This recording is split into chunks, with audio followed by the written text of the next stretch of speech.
एक युवक बहुत ही शर्मीला था। वह इतना शर्मीला था कि किसी नए व्यक्ति से बात भी नहीं कर पाता था। वह जिन्हें जानता था उससे भी शर्म के मारे ठीक से बात नहीं कर सकता था। अपनी इस समस्या के कारण वह कुछ भी कर नहीं पा रहा था। उसके घर वाले भी उससे परेशान हो गए थे, क्योंकि वह युवा था और उसको काम करने की ज़रूरत थी। लेकिन वह जहाँ भी काम करने जाता वहाँ के लोग उसे ताने मारने लगते। वह उसके सीधेपन का फ़ायदा उठाने लगते। वह ज़्यादा बोलता नहीं था, इसलिए उसे कुछ भी कहकर चले जाते थे, जिस कारण से वह कहीं भी ज़्यादा दिन तक काम नहीं कर पा रहा था। उसके मन में बहुत कुछ था जो वह लोगों से कहना चाहता था, अपने बारे में बताना चाहता था, मगर सब कुछ उसके मन में ही था। उसने कभी बाहर निकाला ही नहीं था। जब वह छोटा बच्चा था तब उसके शर्मीले होने की वजह से लोग उसे पसंद करते थे। छोटा बच्चा अगर शर्मीला हो तो बहुत ही सुंदर लगता है, लेकिन जब वही छोटा बच्चा युवा हो जाता है तब अपने शर्मीलेपन की वजह से उसे इस दुनिया में अपनी जगह बनाने में परेशानी होती है। वह युवक भी अपनी ज़िंदगी से परेशान हो गया था। वह लोगों से बहुत कुछ कहना चाहता था, मगर लोगों के सामने उसकी जुबान ही नहीं खुलती थी। वह अपने पिता के सामने भी ठीक से नहीं बोल पाता था, बस अपनी माँ से और अपने कुछ खास दोस्तों से ही खुलकर बोल पाता था। कई बार उसने लोगों के सामने से जवाब देने की कोशिश भी की। उसे बोलता देख लोग उसकी हंसी उड़ाते, क्योंकि वह रुक रुक कर और घबरा कर बोलता था, और लोग कहते कि अब तेरे मुंह में भी जबान आ गई है। इस समस्या के कारण उसके पिता भी उससे परेशान थे। इसी वजह से एक दिन उसके पिता ने उसे बुरी तरह से डांट दिया। वह गुस्से में बिना कुछ कहे ही घर से निकल गया और भागते भागते एक पहाड़ की चोटी पर जा पहुंचा। वहां से उसने नीचे देखा और जोर से कहा, भगवान, तूने मुझे ऐसा क्यों बनाया? जब मैं इस दुनिया में बोल ही नहीं सकता तो यहाँ रह कर क्या करूँगा? इसलिए मैं तेरे पास आ रहा हूँ। उस युवक ने कूदने की तैयारी की, तभी पीछे से आवाज़ आई, जान दे तो सकते हो लेकिन जान वापस ले नहीं सकते। युवक ने मुड़कर पीछे देखा तो वहाँ पर एक बौद्ध भिक्षु खड़ा था। बौद्ध भिक्षु को देखकर वह चुपचाप पीछे हट गया और कुछ नहीं बोला। भिक्षु ने कहा, क्यों? तुम अपने इस कीमती जीवन को क्यों समाप्त करना चाहते हो? युवक ने घबराते हुए कहा, नहीं, कुछ नहीं, मैं तो बस ऐसे ही नीचे देख रहा था। भिक्षु ने कहा, नहीं, मैं जानता हूँ तुम यहाँ आत्महत्या करने आए थे। छुपाने से सच नहीं छुपता। कहो, क्या बात थी? शायद मैं तुम्हारी कुछ मदद कर दूँ। युवक ने कहा, नहीं, ऐसी कोई बात नहीं है, मैं सच कह रहा हूँ। भिक्षु मुस्कुराए और बोले, ठीक है, मैं तुम्हारी बातों का विश्वास करता हूँ, तुम सच बोल रहे हो, लेकिन मैं यहाँ तुम्हारे लिए ही आया हूँ। तुम अपनी किसी भी एक समस्या का समाधान मुझसे ले सकते हो। समस्या चाहे जैसी भी हो, मैं उसका समाधान अवश्य करूँगा, लेकिन अगर मैं यहाँ से चला गया फिर मैं तुम्हें कोई समाधान नहीं दे सकूँगा। युवक ने कुछ नहीं कहा। भिक्षु बिना कुछ कहे ही वहाँ से जाने लगे। पीछे से युवक ने भिक्षु को आवाज़ लगाई और कहा, मेरी एक समस्या है, क्या आप मेरी इस समस्या का समाधान कर सकते हैं? भिक्षु पीछे मुड़े और कहा कि हाँ, कर सकता हूँ, बताओ मुझे क्या समस्या है? युवक ने कहा, मैं शर्मीला हूँ, ठीक से बात नहीं कर पाता, इसके कारण मुझे बहुत ही कठिनाई होती है। लोग मेरा मजाक उड़ाते हैं। मैं भी औरों की तरह तेज, चालाक और बेशर्म होना चाहता हूँ। भिक्षु ने कहा, शर्मीला होना हमारे भीतर के डर होने की पहचान है। किसी की शर्म करना अलग बात है, लेकिन तब आपके भीतर डर नहीं होता। लेकिन जब आपके भीतर डर होता है तब शर्म जैसी कोई बात ही नहीं होती। आप हर जगह पर सिर्फ डरते हैं, शर्माते नहीं हैं। भिक्षु ने उस युवक से पूछा कि तुम सबसे अधिक किससे शर्माते हो, या फिर कहो कि किससे डरते हो? युवक ने कहा, अपने पिता से। भिक्षु ने कहा, जब तुम अपने पिता से बात करते हो तो तुम्हारे मन में कैसे ख्याल आते हैं? युवक ने कहा, मुझे लगता है कि मेरे पिताजी मुझे डांट देंगे, वह मुझसे नाराज हो जाएंगे, मैं कुछ गलत बोल दूंगा, शायद वह मुझसे प्यार नहीं करते, मुझे छुप जाना चाहिए। आप ठीक कहते हैं, यह मेरे भीतर का डर ही है। मैं डरता हूँ कि कोई क्या कहेगा, कि मैं ऐसा कैसे कर सकता हूँ। कृपया मुझे मेरे इस डर से बाहर निकालिए। भिक्षु ने कहा, जाओ अपने पिता से कुछ काम करने के लिए कुछ धन मांग कर लाओ, और अगर तुम धन मांगने में कामयाब हो गए तब मैं तुम्हारी समस्या का समाधान बता दूंगा। युवक ने कहा, मैं अपने पिता के सामने बोल नहीं पाता तो उनसे धन कैसे मांग कर लाऊंगा। भिक्षु ने कहा, तब तुम्हारी समस्या का कोई समाधान नहीं हो सकता। युवक ने भिक्षु से कहा कि वह कोशिश करके देखेगा।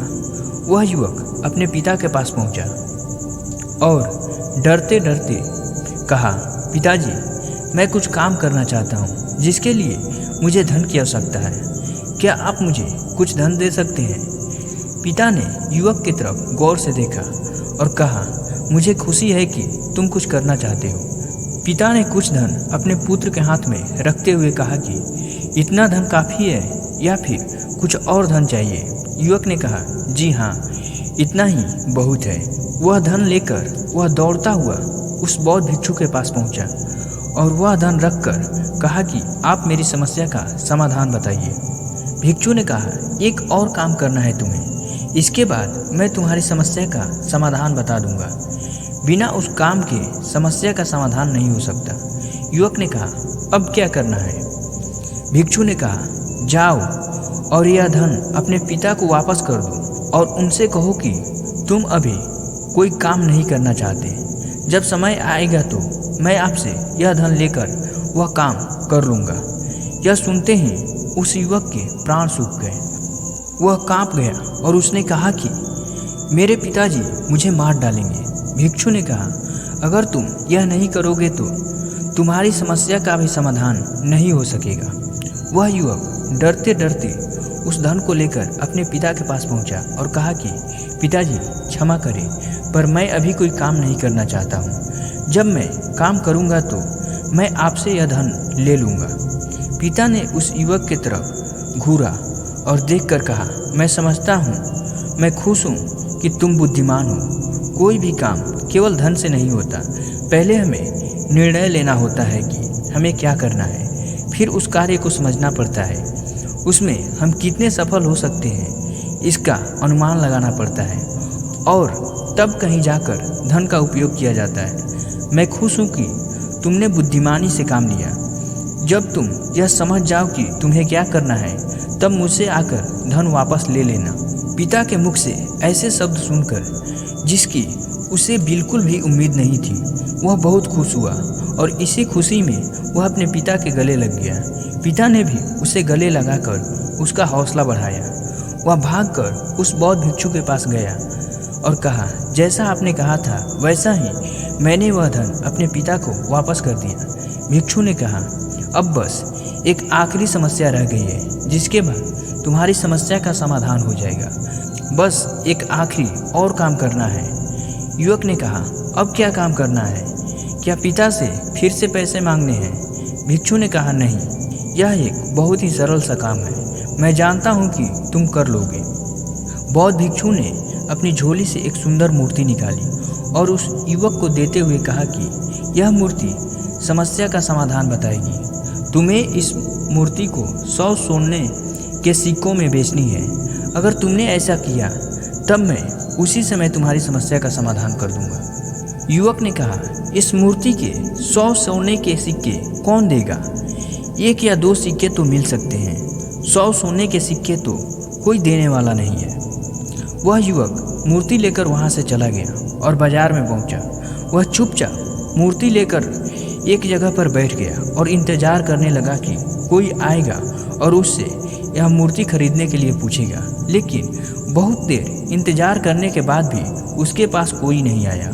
उसने बाजार में देखा कि लोग चिल्ला चिल्लाकर अपनी सामानों को बेच रहे हैं, आवाज़ लगा रहे हैं। तब उसने भी धीमे धीमे आवाज़ लगाना शुरू की, 100 सिक्कों में मूर्ति, 100 सिक्कों में मूर्ति। लेकिन उसकी आवाज़ उसी को ठीक से सुनाई नहीं दे रही थी, तो दूसरे कैसे सुनते? बहुत देर हो गई, उसके पास कोई नहीं आया। धीरे धीरे शाम होने लगी। उसे डर था कि भिक्षु कहीं चले ना जाए। तब उसने जोर जोर से आवाज़ें लगाना शुरू की, इस 100 सिक्कों में मूर्ति ले लो, 100 सिक्कों में मूर्ति ले लो।